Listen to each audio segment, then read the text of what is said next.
The History of the World podcast, written and presented by Chris Hasler.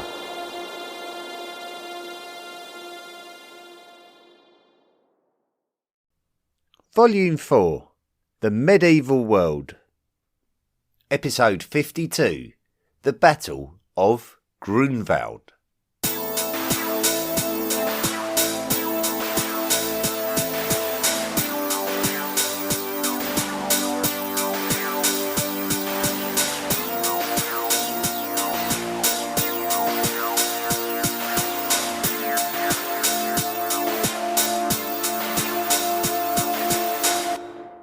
The location of the battle this week is in the northeast of the modern country of Poland, in the Warmian-Masurian voivodeship. The battle took place near a village called Grunwald, hence the name. It is possible that Baltic peoples occupied this area before the Romans travelled to the Baltic Sea. It does seem that Germanic tribes would have pushed eastwards from Central Europe and likely came into contact with the Baltic tribes in this area. We can feel somewhat confident that Celtic and Scythian peoples would have either occupied or been in close contact with this area before the age of written history reached this area from northern Europe.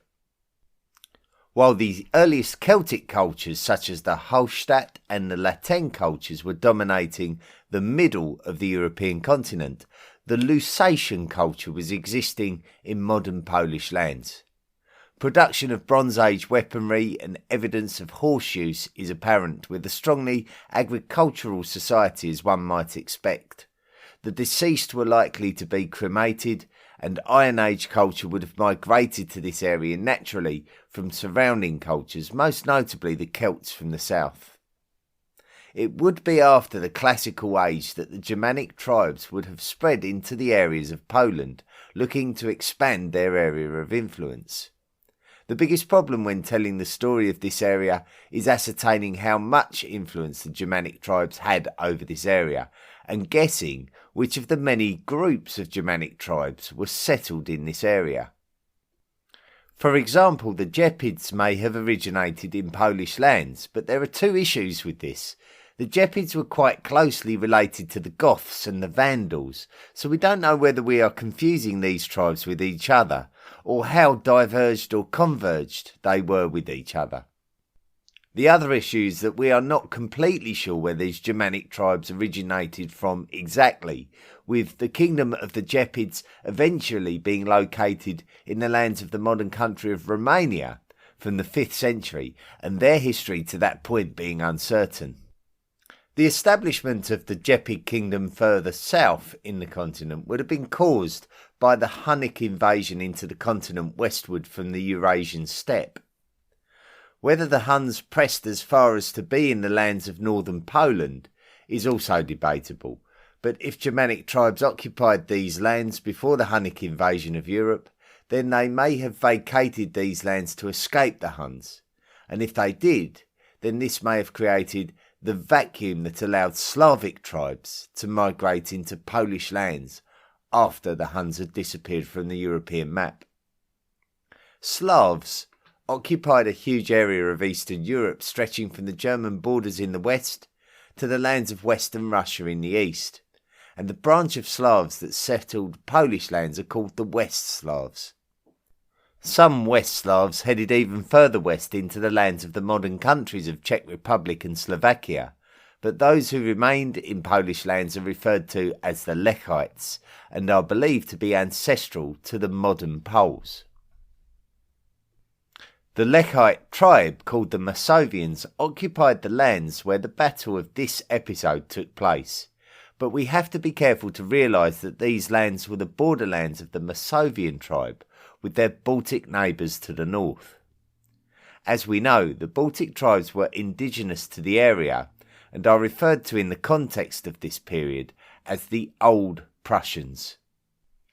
A Baltic cousin of the Old Prussians to the east of the Old Prussians and the West Slavic Masovians were the Lithuanians. Poland. To the west of the Masovians were another Lechite tribe called the Polans, rulers of the Polans fought to establish an area of political influence where they were based and sought to expand their influence over their neighbours. The significant point came in the 10th century when Mieszko led the Polans. Mieszko had inherited his position of power through his patrilineal line from his father, and he would have a significant influence on the success of the Polans, which included the subjugation of the Masovians as well as many other geographical Lechite neighbours. This was effectively the creation of Poland, named after the Polans and encompassing a number of Western Slavic tribes of the region. All of Mieszko's forefathers are described as semi-legendary, and he is said to have descended from a man called Piast the Wheelwright, who is mentioned in the Polish Chronicle, which was written in the 12th century. Mieszko's dynasty is therefore called the Piast dynasty, which would rule during the first few centuries of Poland's existence. Towards the end of Mieszko's tenure as the Duke of Poland, his son, Bolesław, would be permitted to rule over Lesser Poland, which was an area in the southeast of the modern country of Poland. After Mieszko's death, Poland would be divided, but it would be Bolesław who was able to overcome his political opponents to reunite Poland in 995. Under Bolesław, Poland would grow in strength and stature. It had been somewhat subject to the Holy Roman Empire, but Bolesław would oversee Poland move out from underneath the Holy Roman Empire and fight to be a nation-state in charge of its own affairs in its own right. In the year 1000, Poland would be allowed to have its own Roman Catholic archdiocese at the city of Gniezno, and Bolesław would declare himself as the King of Poland, although it's not clear when he was crowned exactly. Bolesław's achievements in standing up to the Holy Roman Empire and establishing Poland as a Roman Catholic kingdom has led to him being referred to as Bolesław the Great, but he is more commonly remembered to history as Bolesław the Brave. Poland was ruled by more members of the Piast dynasty after the death of Bolesław the Brave in 1025. Poland would have to continue to defend its western borders against the attacks of the Holy Roman Empire, but it would also be subject to pressures from the east and the state of Kiev-Rus. It would also not be helpful to the Polish kingdom that the rulers of the duchies within Poland were in conflict with each other quite frequently. However, the nation would survive in between these two huge nations of the Holy Roman Empire and Kiev-Rus. It was during the 3rd century that the Teutonic Order came to Poland in order to defend its northern borders against the pagan Old Prussians, and this led to the Teutons establishing a permanent area of influence within Polish lands. Very soon afterwards, the Rus principalities collapsed to the Mongol invasion from the east, which brought the Mongols to the Polish border. Mongols would raid Polish territories and cities, but ultimately Poland avoided total conquest. In the 14th century, an attempt to reunite the Kingdom of Poland under one rule was attempted, and after the death of the last Piast dynasty ruler of Poland, King Casimir III, the throne would pass to his nephew, King Louis of Hungary and Croatia. He would be succeeded as the ruler of Poland by his daughter, Jadwiga, and she would marry the Grand Duke of Lithuania, Jogaila Algidaitis, who would subsequently rule Poland as King Władysław Jagiełło. This would bring Poland and Lithuania together in a political union. Lithuania. The lands of the modern country of Lithuania remained one of the untouched areas of Europe throughout classical antiquity and the early Middle Ages. There was a lack of trade networks, and the area remained a pagan region of agricultural tribes. The ethnicity of the people of this area during the early Middle Ages was Baltic, an ethnicity shared by the tribes who occupied the area commonly recognised as Prussia, and the area of the modern country of Latvia. Danish Vikings made raids on the coastal Baltic peoples' lands from the 9th century, but the first major invasion of Lithuania came from the east during the 11th century in the shape of the Kievan Rus. Lithuania was still a long way from becoming a nation-state, even at this late stage in history. Many other Baltic tribes existed around the lands of the Lithuanians, all of which remained pagan during this period. As Kievan Rus weakened, the Lithuanians took all that they had learned and were able to turn themselves into a respectable military force. This meant that the Lithuanians could push back against the Kievan Rus and prevent further territorial losses. At the beginning of the 13th century, the lands of Lithuania were separated into duchies, and due to the pressures being exerted on their lands by the nation-states surrounding them, the Lithuanians were demonstrating a willingness to cooperate with each other for the benefit of Lithuanians as a whole. And this is the first recognition of Lithuania modernising and seemingly behaving like a united nation-state. It would be a man called Mindaugas who would really assert some authority over the Lithuanians and some of their ethnically Baltic neighbours. Mindaugas became the Grand Duke of Lithuania and was also crowned the King of Lithuania, recognised by the Pope thanks to Mindaugas converting to Christianity. This sequence of events did not necessarily provide Lithuania with the long-term stability one might expect, with this vast area still containing troublesome dukes and a large variety of ethnic subdivisions, and the continued presence of paganism within the state. The assassination of Mindaugas was the first of a sequence of assassinations of the Lithuanian Grand Duke, further highlighting the disunity in this relatively new nation. But the Lithuanians under Mindaugas were revered for preventing the westward expanding Mongols from reaching the Baltic Sea. Despite the chaos from the end of Mindaugas' reign, the following century, the 14th century, was a successful one for the Lithuanians. Grand Duke Gediminas established the modern Lithuanian capital city of Vilnius and was the progenitor of the Gediminid dynasty who ruled Lithuania during the 14th century and extended their territory all the way to the Black Sea in the south, which involved the capture of the city of Kiev after a defeat of the Golden Horde during the 1360s. The Golden Horde was a Turkic nation that descended from the westward expanded Mongols. Jogaila Algidaitis became the Grand Duke of Lithuania in 1377. Jogaila was born a pagan but had a choice whether to marry into the Eastern Orthodox royal family of Muscovy or marry the 11-year-old Queen of Poland. An alignment to Muscovy would have incurred the wrath of the Teutonic Order. So Jogaila married Queen Jadwiga of Poland and was proclaimed the King of Poland and therefore renamed Władysław Jagiełło. The Teutonic Order. During the Third Crusade into the Holy Land at the end of the 12th century, a field hospital was established by German knights in the city of Acre. Pope Clement III approved this as a Christian monastic order, and they would come to be known as the Teutonic Order, with the name Teutonic referencing their German origin.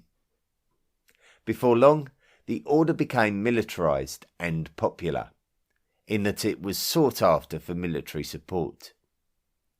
As the situation started turning against the Crusader states in the Levant, the Teutonic Order migrated to Transylvania to offer support to the Hungarians in their struggles against the oppressive Kuman-Kipchak Confederation. The Teutons were a successful ally to the Hungarians, but their successes left the Hungarians feeling threatened by the Teutons' demands to rule the lands that they conquered, and so the Teutons were expelled from Hungary. Their next invitation came from the Polish princes who were struggling to control their pagan Baltic neighbours, the Old Prussians. Once again, the Teutonic Knights were successful in Poland, but this time the Teutonic Order was permitted to establish a monastic nation-state on the northeast border of Poland. The Teutonic Knights' reputation was as high as ever, and similarly to the Knights Templar and the Knights Hospitaller, their military capability was highly sought after. The Teutonic Knights would still be invited to participate in crusades to the Holy Land. However, now they could boast a land that they could call home, and a further opportunity emerged when the Christian Order of the Livonian Brothers of the Sword were on the brink of collapse. The Teutonic Order came to the rescue of the Sword Brothers and subsequently established another territory in Livonia. A large number of pagan Baltic natives who lived between the lands of the two Teutonic territories were Lithuanians. Considerable efforts were made by the Teutonic Order to convert the Lithuanians to Christianity through the remainder of the 13th century, all the way into the 14th century.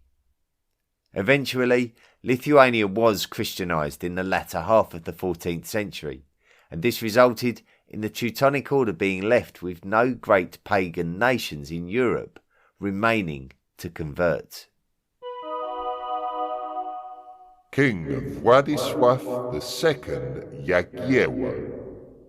Let us introduce some of the characters of this theatre and understand better the relationship between them and their nations. We previously mentioned King Władysław Jagiełło of Poland, but he was of Lithuanian origin and was only the King of Poland after marrying the Polish Queen.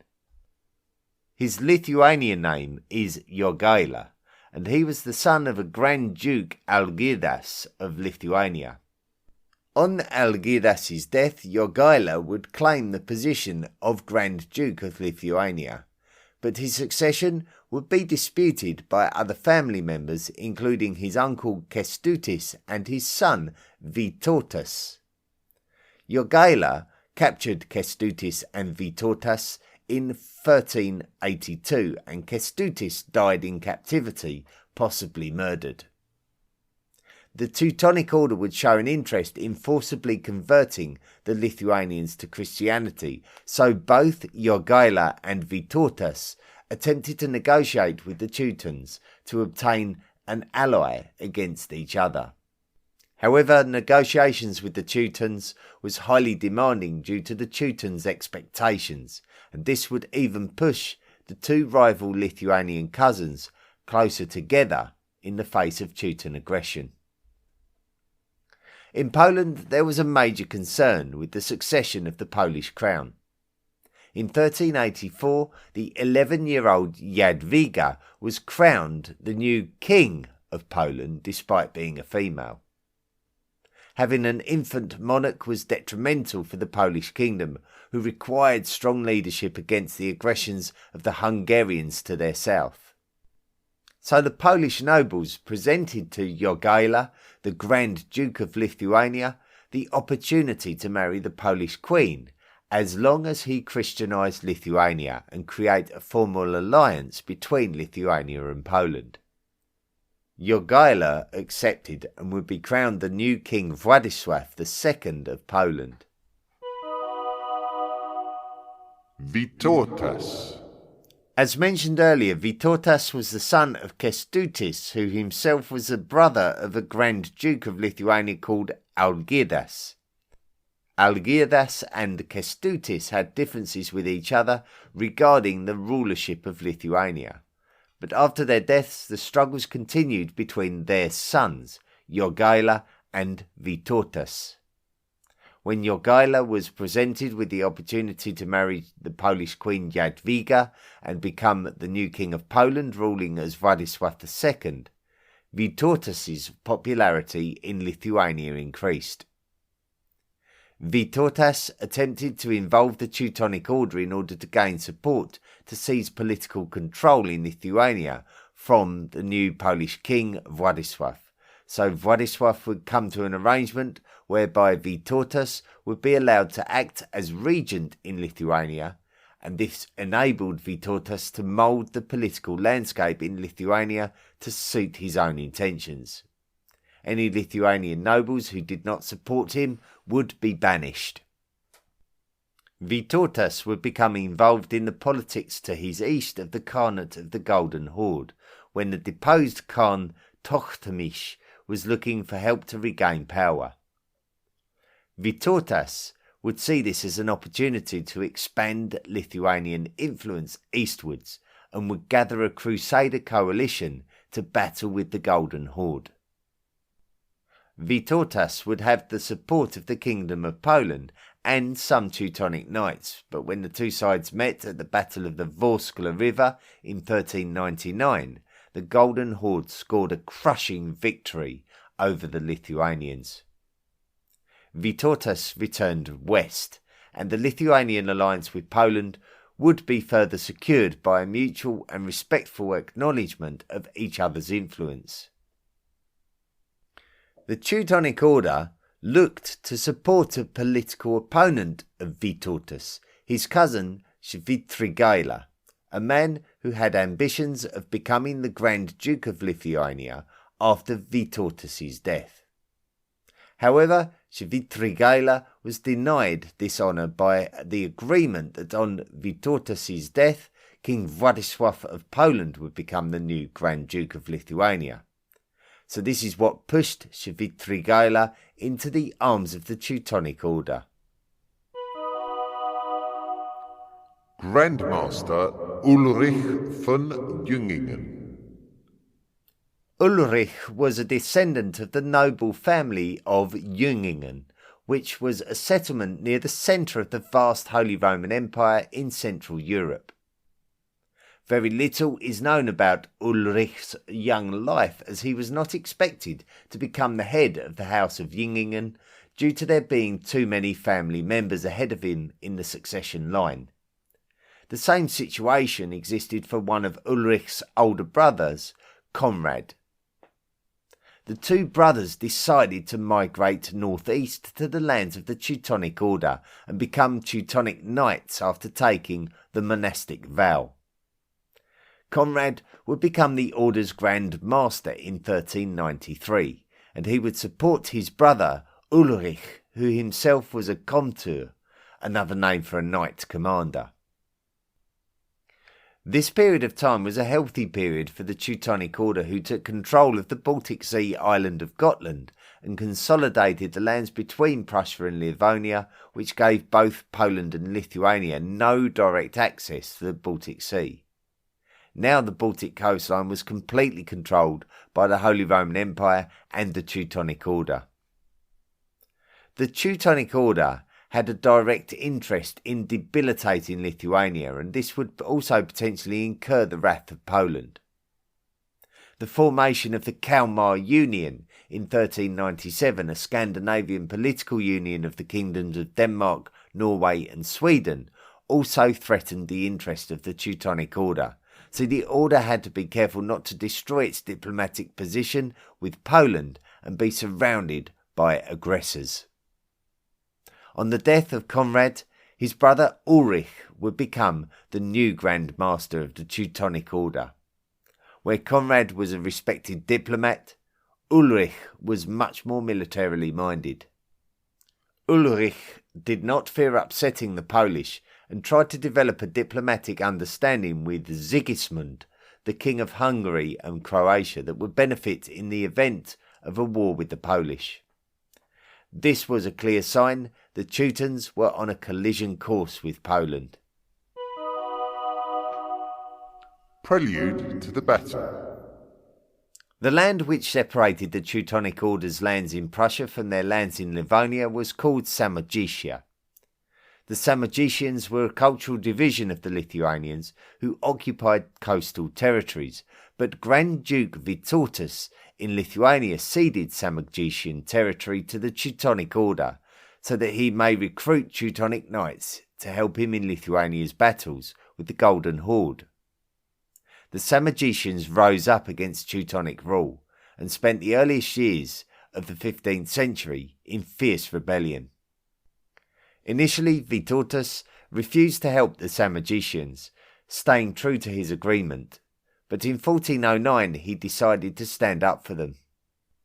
The Teutonic Knights under Grand Master Ulrich von Jungingen prepared to go to war with the Lithuanians, understanding that the political landscape meant that a war with Lithuania would mean a war against Poland. The rest of 1409 witnessed some border skirmishes in Polish territories and a lot of international diplomacy. Grand Master Ulrich von Jungingen paid vast amounts of money to the Holy Roman Emperor and the King of Hungary and Croatia for their political support against the Poland-Lithuania coalition, even considering ways to coerce Lithuania away from Poland's influence. The bond between Poland and Lithuania was too strong to break, however.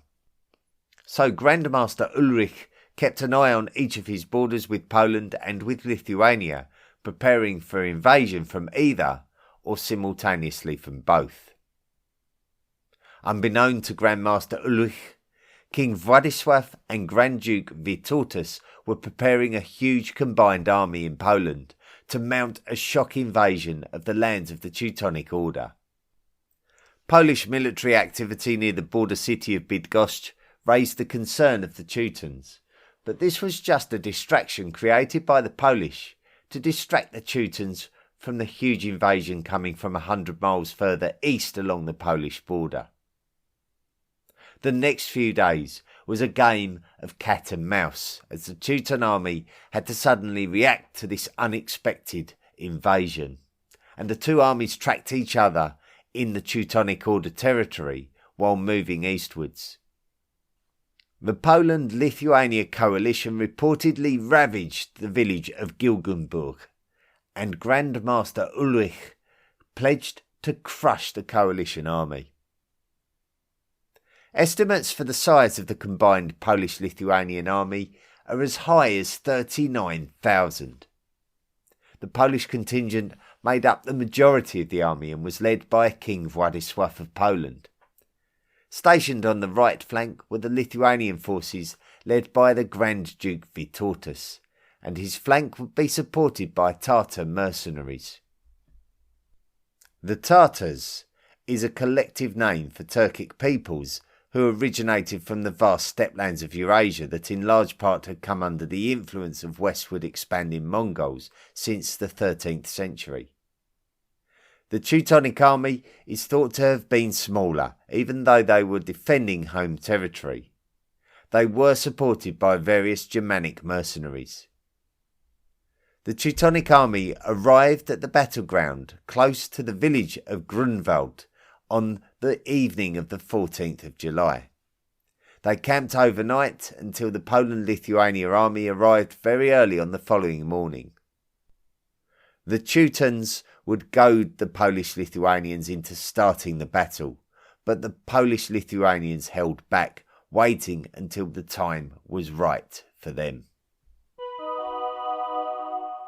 The Battle of Grunwald. Grand Duke Vytautas on the Poland-Lithuania right flank ordered the Tatar mercenary cavalry to advance against the Teutonic left flank. The Tatar cavalry was supported by the Lithuanian cavalry. The Teutonic cavalry struggled to contain the Lithuanian assault, but the second line of the Teutonic cavalry had more impact and was able to chase the Tatars and the Lithuanians away. Those Teutonic cavalry who decided to break ranks and pursue the fleeing Lithuanians towards the woods were picked off by the Polish reserves. It was at this point that the Grand Master Ulrich von Jungingen ordered the advance of the Teutonic Order army, and a massive battle broke out in the centre of the battlefield. As the battle progressed, it became clear to the Polish King Władysław Jagiełło that the Teutonic Order were getting the upper hand. So King Władysław ordered his reserve cavalry and another line of infantry to advance forward and support the troops losing ground in the centre. This seemed to stop the Teutonic Order from dominating the battle, but it did mean that King Władysław had used up most of his reserves. If nothing else, this did buy Poland-Lithuania a bit of time, and this meant that Vytautas could reassemble his right-hand flank, which had dispersed earlier in the battle, so the remains of the Lithuanian and Tatar mercenary cavalry were ready to do battle again. King Władysław was now feeling much more confident, and led a charge which would target the committed Teutonic Order left flank, which had advanced forward a long way due to the disruption caused to the Lithuanians throughout the battle.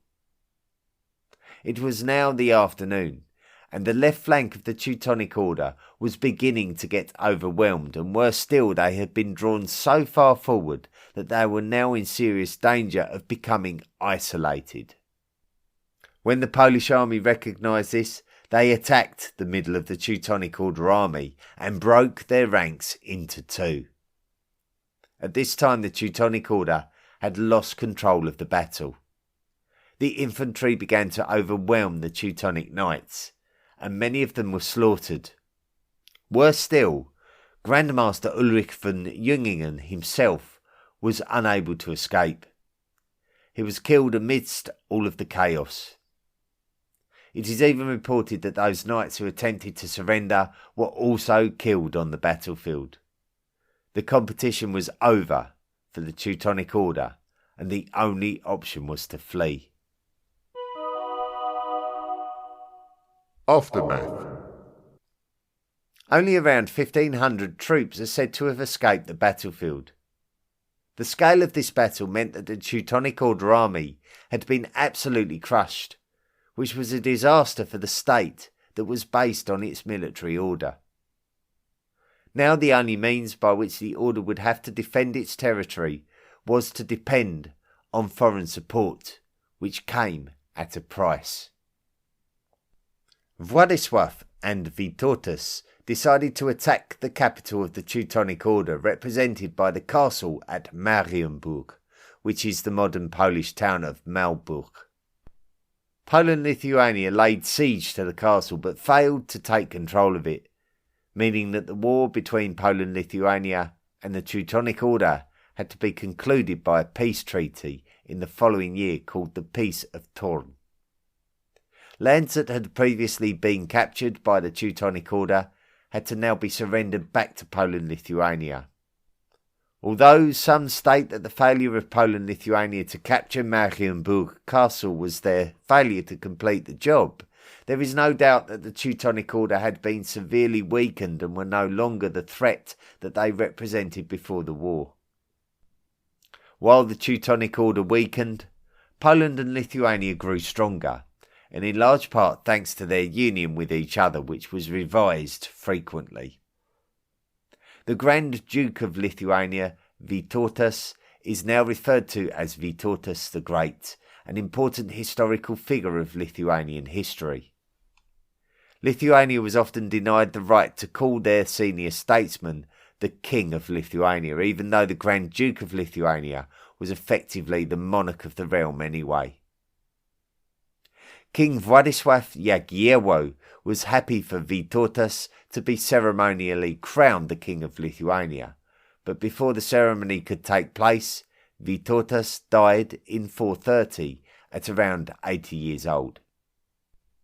King Władysław Jagiełło had a traditional Polish enemy to his south in King Sigismund of Hungary and Croatia. Sigismund had previously undertaken diplomatic negotiations with the Teutonic Order, but after their defeat, he was much more accommodating about coming to terms with the Polish king. King Władysław Jagiełło was able to impose Christianity on most of the Lithuanians who had not already been converted, but he was never able to make Lithuania a part of Poland. King Władysław Jagiełło died just 4 years after Vytautas in the year 1434, certainly in his 70s if not older. The Teutonic Order lost its continuous border with the Baltic Sea, separating it back into two areas centred on Prussia and Livonia. Later in the 15th century, the Teutonic territory in Prussia was considerably reduced by a further peace treaty with Poland. Further conflict during the early 16th century led to the Teutonic Grand Master being demoted to the position of Duke of Prussia, ruling the territory under the Crown of Poland. Livonia collapsed under threat from Russians to their east, and the territory was disbanded by the Treaty of Vilnius in 1561. Despite losing all of their land holdings, the Teutonic Order still continues to exist as a religious order in the Austrian city of Vienna to this day.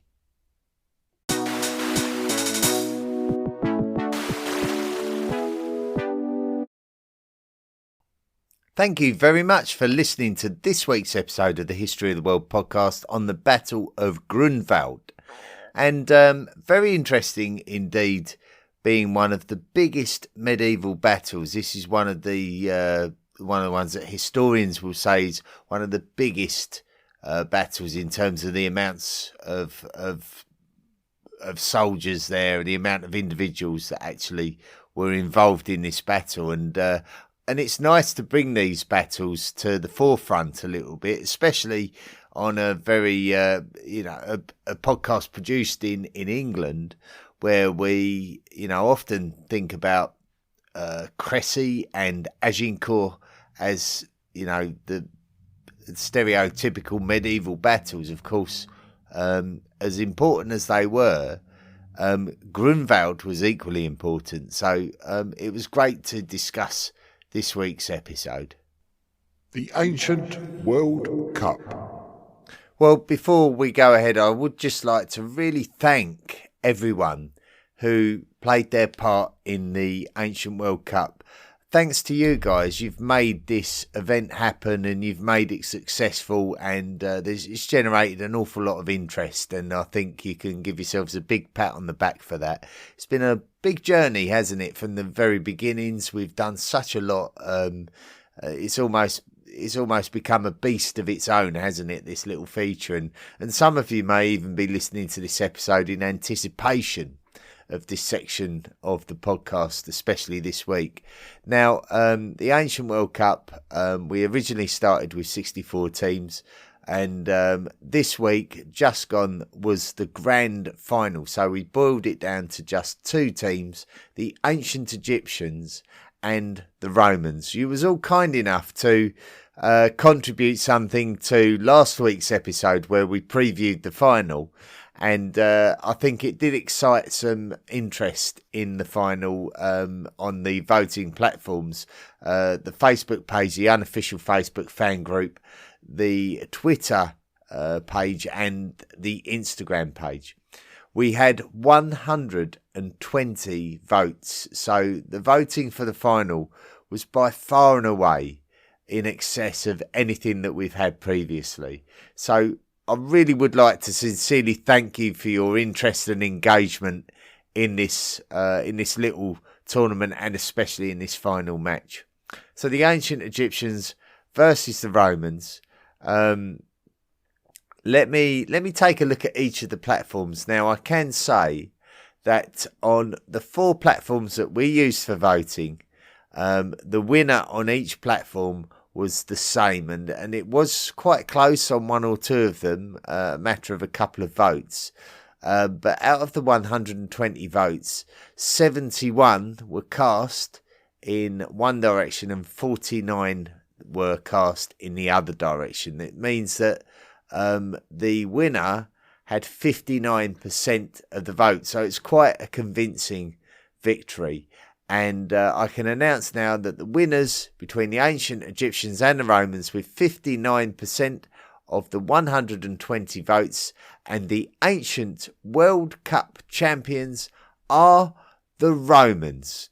So thank you very much, and I hope you enjoyed that tournament. The Romans are the winners. Unfortunately, the ancient Egyptians came so far but didn't get the job done in the end. So congratulations to the Romans, and well done to everyone who voted for them and kept their fingers crossed in the hope that they would win the tournament. So that's it for the Ancient World Cup. It is no more. It is done. It is finished. So no more Ancient World Cup. We may return with another competition in the future. But for now, we're just going to take a little bit of a break from it and put our thinking caps on, I think, before we engage again in such a tournament. So any ideas that you have for tournaments as well, such as this, then please do write in. I'm always interested to hear from you, the hot worlders, the listening public of the podcast. But thank you very much for everyone for their support of this Ancient World Cup. Listener messages and reviews. Malrik has written in and said, "Hey Chris, love the podcast. Just started out and I'm about to listen to the Hunter-Gatherer episode.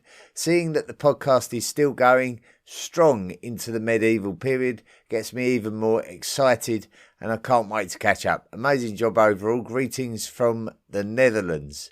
Thank you very much, Malrik. Phil Huruska has written in. Has put, "Chris, I would like to vote for the Romans in the Ancient World Cup. For me, the impact of the Roman Empire is much more manifest and accessible than that of ancient Egypt. The volume of writing on the Romans is immense and reflects much more culturally relevant issues, themes that can be gleaned from the opaque hieroglyphics of Egypt. For example, I can readily connect in this modern era to the Roman culture and relate to their morals and ethics. You can argue that the Egyptian dynasties lasted longer than from Rome to the present, but you have to rely on experts such as yourself to interpret. And to one degree or another, it involves speculation, i.e. educated guesses. And even so, besides being interesting, it is not all that relevant to me. So that's my 2 cents. Thanks for listening, Phil." Thank you very much, Phil. Very interesting, but you'll be glad to know that the Romans won. Mohammed Atif has written in and put, "Dear Mr. Chris, I'm writing to thank you massively for the amazing content you have blessed me personally with. A million thanks. Best and kindest regards, Mohammed Hassan." And finally, from the emails, we've got John Boltheis, who's put, "Chris, I'm a fairly recent fan, identified by the fact that I am only on Volume 1, Episode 12. However, I've dipped in and out over the broad spectrum of your episodes on subjects that interested me as relative to other podcasts I've been listening to for the past few years. That includes the Ancient World, which I've enjoyed through its complete series, going back to some episodes to reinforce information from yet other podcasts such as the Hellenistic Age, the history of Rome, the history of Egypt and the like. Recently I decided to see how your series began and found this very interesting series I am now listening to with the idea of following it to the end. I am loving it so far. I think you are doing a great job of explaining your way through this seemingly multifaceted subject. Though I am familiar with much that I have heard so far, your work has greatly assisted me in organising the subject in my mind, providing perspective, which helps the bits and pieces stay in place ready for the next episode. Thanks again, and I really am looking forward to this long journey you have provided." That's from John Boltheis from Nicasio in California. Thank you very much. From Instagram, we've got NizzleSizzle9038. "Hi, it's Nathan. I love your show." Thank you very much, Nathan. Rajesh Kolakal has written in and put, "Hello, Chris. Came across your podcast on Spotify. Have reached episode 12 and am absolutely hooked. Splendidly done." Maria S. Farber has written in and said, "Just wanted to tell you how much I am enjoying your podcast. I'm on season 1, episode 19. Wow, so much to learn. Thank you for what you are creating, for your dedication. Really, really super. Sending love from New Jersey." Thank you very much, Maria. Eduardo Galvan II has put, Howdy, found your podcast while looking for something to listen to now that I'm back in the office, and I've become a big fan. Just completed volume 1 and am looking forward to the Ancient World volume. It's going to take some time to catch up. I'm here for the wild ride. Thanks for putting this together.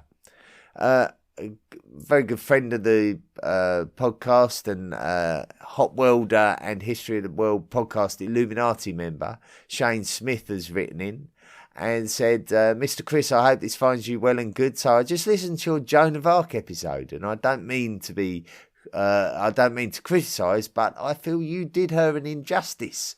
I understand the need to give a backstory on events, but in doing so, you kind of rushed her story. The biggest thing I think that you missed was how bad the King of France did her dirty by not standing up for her. He had the opportunity, for my understanding, to rescue her, but because he was afraid of the power that she was gaining and the prestige, he kind of threw her to the wolves. I understand that they actually burned her twice. The first time they burned her, they stopped, had her sign the confession and agreement not to wear men's clothes or do all that stuff again, and then when she violated it, they burned her the second time. I don't know, just my thoughts. I really do like the thought of you doing a Warriors World Cup. Anyways, I'll talk to you soon, or at least listen to you soon. Thank you very much, Shane. Very interesting email, and thank you for your opinions about the Joan of Arc episode. And my understanding is she was burned at the stake, and then her remains were reburned to prevent them being taken as religious relics. But I might not have all the facts to hand, so you might have something there, Shane. Candace Marie has put, I find your podcast absolutely well thought of. I'm currently on the volume 2, episode 12. I find your podcast very clear and very well informative. I love how you talk about the ancient world and how we migrated. You made me want to look into my heritage and find out where my families have migrated. Keep up the amazing work. I would love to hear about the Great Wall of China. I've been so interested in it. I saw that there had been some recent evidence that the wall was there before the Chinese dynasty. Have you seen any information about this?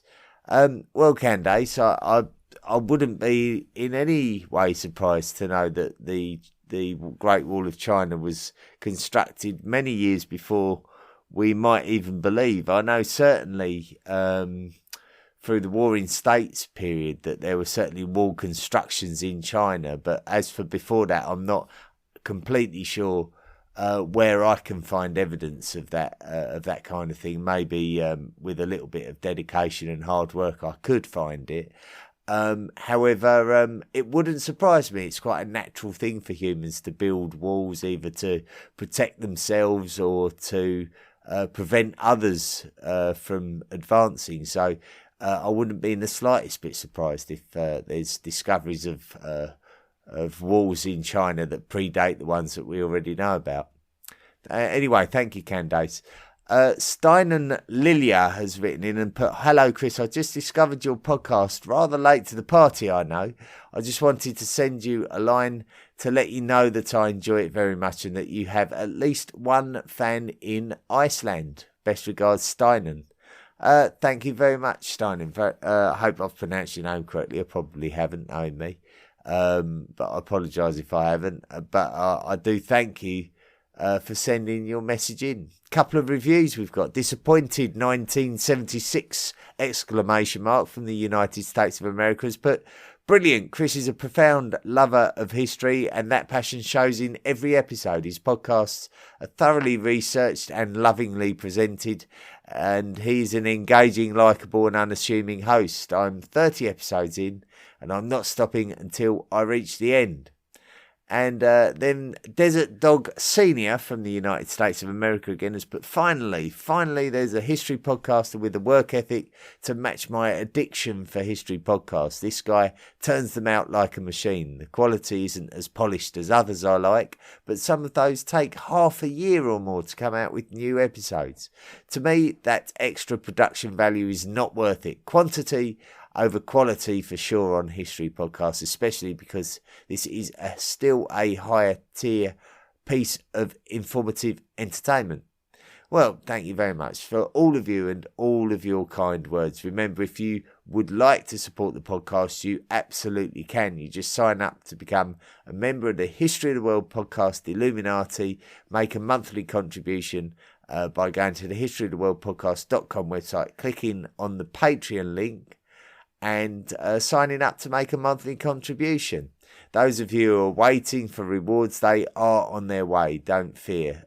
There was quite a drama with the international postage system in our country, in the UK, but I've looked to overcome that problem by investing in some equipment that's going to help me to put the customs labels onto my mail without the rigmarole of having to queue up at the post office and wait ages for them to do what they have to do it. So I'm going to be looking into doing that hopefully this week, so some of them will be dispatched and those that haven't been will be ordered and dispatched. So still every intention of sending them out, so don't worry.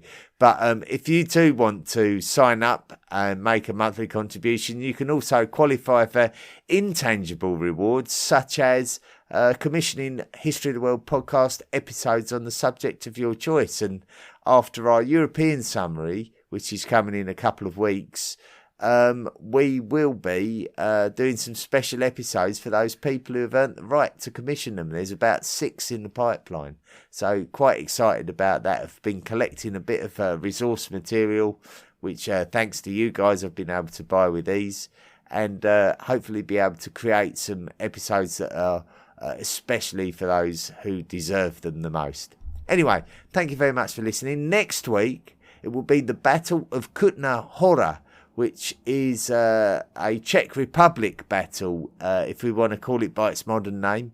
And it involves the Holy Roman Empire and the Hussites, who were a radical religious movement who were followers of a man who opposed the church and the way that they conducted their affairs. Very financially motivated Roman Catholic Church in the medieval age. So we'll be finding out a bit more about that. It's the seeds of the beginnings of Protestantism. So it's a very interesting episode. Anyway, that's next week. Until then, thanks for listening. Be good. The History of the World podcast, written and presented by Chris Hasler. Please consider making a financial contribution by going to the historyoftheworldpodcast.com website and clicking on the Patreon link. Email the show at historyoftheworldpodcast@mail.com. And don't forget to join our social media at Facebook, Twitter, Instagram and Tumblr. See you next time.